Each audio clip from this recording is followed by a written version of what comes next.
Você quer aprender a fazer um bom orçamento de obras, mas dá aquela dúvida de como começa? Pois então vem aqui comigo que eu vou te ensinar como é que faz isso de forma passo a passo e muito prático.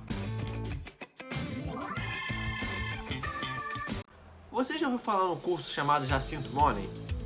É um curso sensacional que te ensina a empreender na internet e sair do zero à lucratividade de forma prática, rápida e segura. O curso é do Vini Rodrigues, é um rapaz muito conhecido na internet, já há alguns anos que ele trabalha com esse tipo de empreendedorismo e hoje ele resolveu passar a mina de ouro dele, que é a informação. Ele te ensina a empreender, te ensina como trabalhar com marketing digital, cara, mesmo se você não souber nada, e tem me ensinado e fez diferença de fato para mim, que tem uma empresa de engenharia hoje na internet. Então, cara, super indico, cai lá no link, dá uma olhadinha, que não custa nada a ver, e você não vai se arrepender, que você vai gostar. E aí galera, sou o Sandro Neves, engenheiro civil. Algum cliente já chamou para fazer uma obra para ele e você fica com aquela dúvida de por onde começa, cara? Eu já fiquei muito, já aconteceu isso muito comigo, até que eu descobri um padrão que dá para ser adotado para todo tipo de obra. Embora, claro, que cada orçamento de uma obra é uma forma diferente. Mas tem um passo a passo que dá para seguir de forma tranquila, que se você seguir isso, você vai conseguir te dar um norte para você estudar e fazer um bom orçamento de forma tranquila. Mas antes de mais nada, curte o meu canal, galera. Me segue lá no Instagram e me ative esse sininho aí para quando soltar um vídeo novo para você ficar sabendo de primeira. Eu fiz aqui um passo a passo para vocês entenderem que é tranquilo e que se seguir esse método vocês conseguem fazer um orçamento de forma fácil. Que são 4 etapas. A primeira etapa é você juntar o escopo do serviço junto com o cliente. Você precisa entender o que o cliente deseja para você começar a orçar, claro. Geralmente, para algumas obras, o correto mesmo, você tem que levantar material a partir de um levantamento de projeto, que ou ele vai te dar um projeto na mão para você fazer o seu levantamento, junto com o memorial descritivo, 2 itens super importantes.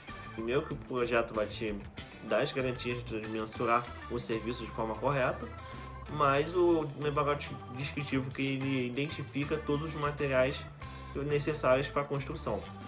Mas a grande realidade é que muitos clientes pequenos não têm projeto.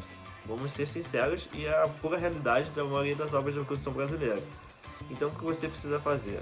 Você precisa ir ao local da obra com o cliente e começar a escrever, cara. Você começa a escrever tudo que o cliente deseja para a obra dele e você começa a mensurar. Você tem que levar uma trena e começar a medir mesmo com a trena o que ele quer e quantificar os materiais a partir daí. Por exemplo, ele quer fazer uma troca de piso. Você vai ter que anotar as dimensões desse piso para ser trocado e você precisa depois fazer a metragem da área para poder orçar tanto a quantidade de material necessária para esse piso, mas depois a mão de obra e os equipamentos. Os equipamentos é necessário, muita gente acaba deixando de fora na hora do orçamento, mas acaba sendo um custo que não tem como dar mole. E esse aí é o primeiro passo. O primeiro passo é você juntar o escopo de todo o projeto com o cliente, mesmo se você não tiver um projeto pré-definido com ele em um memorial descritivo, você precisa listar todo o serviço e material necessário para a obra e quantificar isso por área, por metro, unidades, tudo que é necessário de fato. Não deixa nada de fora nessa hora. Segunda etapa é você organizar todo esse seu levantamento numa planilha de orçamento.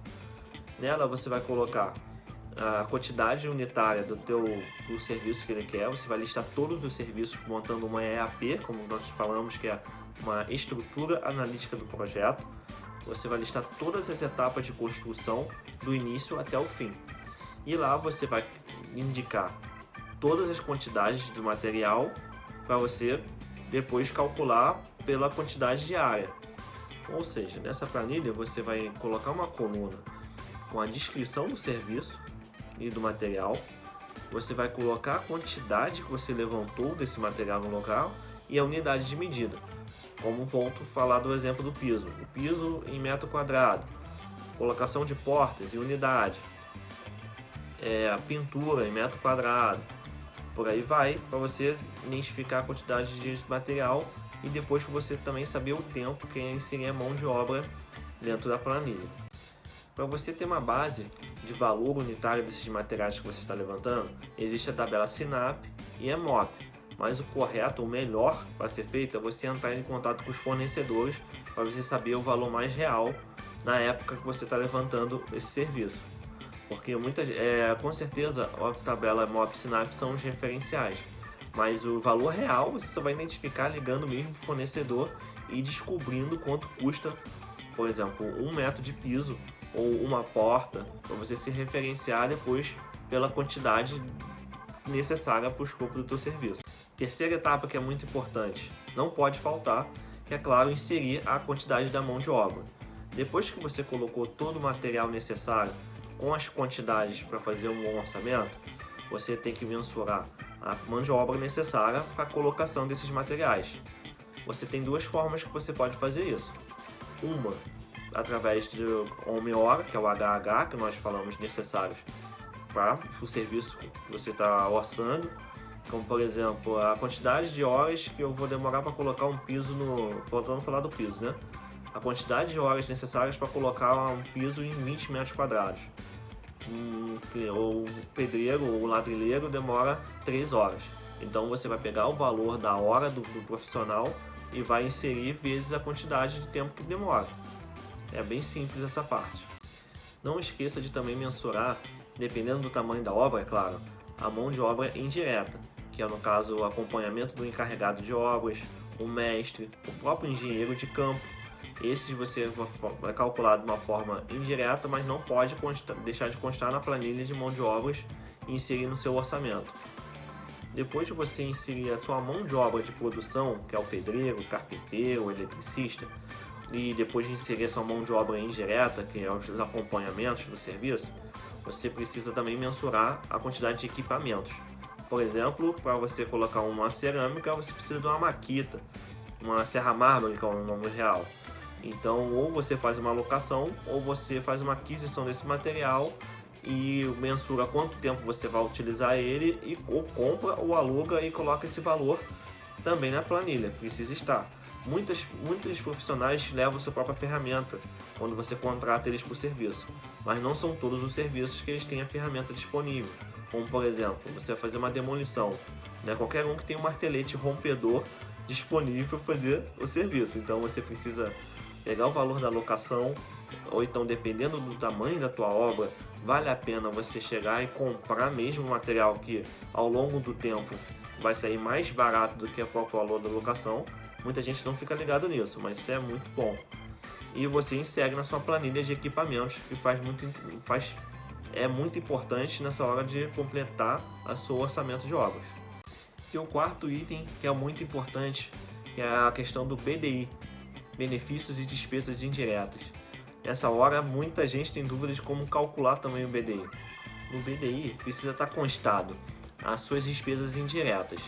Despesas indiretas o que é? Por exemplo, você precisa fazer impressões para os seus projetos, os cronogramas, os seus diários de obras. Isso são despesas indiretas. Falou com Xerox, o próprio componente de telefone, você pega um telefone para você utilizar durante o momento da obra. Isso configura como despesa indireta, isso tudo tem que estar constado no teu BDI. Seguros e garantias, isso também tem que estar constando no valor do teu BDI. Pequenas obras a maioria não pede isso, mas grandes obras eles exigem um seguro de obra e garantia para o teu contrato. Então esse valor é calculado a partir do valor total do seu orçamento e está embutido dentro desse teu benefício de despesas indiretas. Despesas financeiras, esse também tem que estar inserido no seu BDI. Despesas financeiras, vou dar um exemplo. Você às vezes está sem a grana para poder fazer uma construção do jeito que um cliente quer, ou aí o que você precisa fazer? Você faz um empréstimo, ou então faz uma outra forma, alguma movimentação bancária que você vai precisar de cobrar juros para retornar esse dinheiro para o lugar. Então você vai considerar essas diferenças desses juros, esses valores vai estar embutido dentro do seu BDI, de forma que você não tome prejuízo no final, correto? Riscos. Tem que considerar uma percentual de risco dependendo da complexidade de obra que você vai fazer. Como por exemplo, você vai fazer uma reforma com um reforço estrutural, onde você não tem certeza de como é que está o local e também não tem certeza se você não tem projeto também do local, tudo isso influencia na garantia dos riscos e você precisa tomar esses riscos. Então há sim um cálculo de percentual de risco para você acrescentar no seu BDI. Claro, não pode deixar de faltar no seu BDI o lucro. Então você calcula um percentual, aí cada pessoa, cada empresa tem o seu próprio margem de lucro. Você insere a quantidade do teu lucro aí dentro desse BDI também. Isso é importante, né, para todo mundo. E as questões dos tributos que não pode ficar de fora. O ISS, INSS, PIS, COFINS, etc. Você precisa verificar todos os encargos necessários, todos os tributos e inserir no teu BDI também. Então, para ficar claro, tudo que compõe o seu BDI são as despesas indiretas, os riscos, o lucro, as despesas financeiras, os tributos, que são PIS, COFINS, enfim, todos os tributos necessários, seguros e garantias, tudo isso compõe o seu BDI e, se calcular de forma correta, você tem que colocar isso na sua planilha orçamentária. Então, um resumão, sua planilha orçamentária fica com valor de material unitário, quantidade de material, quantidade de mão de obra necessária para o serviço, colocar o material no local, né? O valor também do HH, ou então por área ou por unidade da sua mão de obra. Não esquecer de colocar a sua mão de obra indireta, que são os acompanhamentos, o engenheiro, o mestre, o encarregado, o estagiário, todos os acompanhamentos necessários para a sua construção e o BDI. Então é isso, galera. A minha ideia é explanar para vocês de uma forma tranquila, um passo a passo para um orçamento de obras bem feito, de forma tranquila e fácil. Agora, claro, tem que se aprofundar para fazer um orçamento, porque varia de obra em obra. Uma obra de reforma não é igual a uma obra de construção, e uma obra de reforço estrutural não é uma obra de estrutura metálica. São coisas diferentes que precisam ser obedecidas de acordo com a solicitação do cliente, é claro. Mas ter esse caminho é um passo a passo que, se você for parar para pensar, é uma forma universal para você te dar um norte e fazer um orçamento de forma tranquila. E aí, curtiu o meu conteúdo? Então curte o meu canal, me siga lá no Instagram e ative esse sininho. Não esqueça de dar essa moral pro cara aqui, que eu tô botando coisas interessantes sobre construção civil e não vou parar agora que comecei não, hein? Abraço, hein, gente?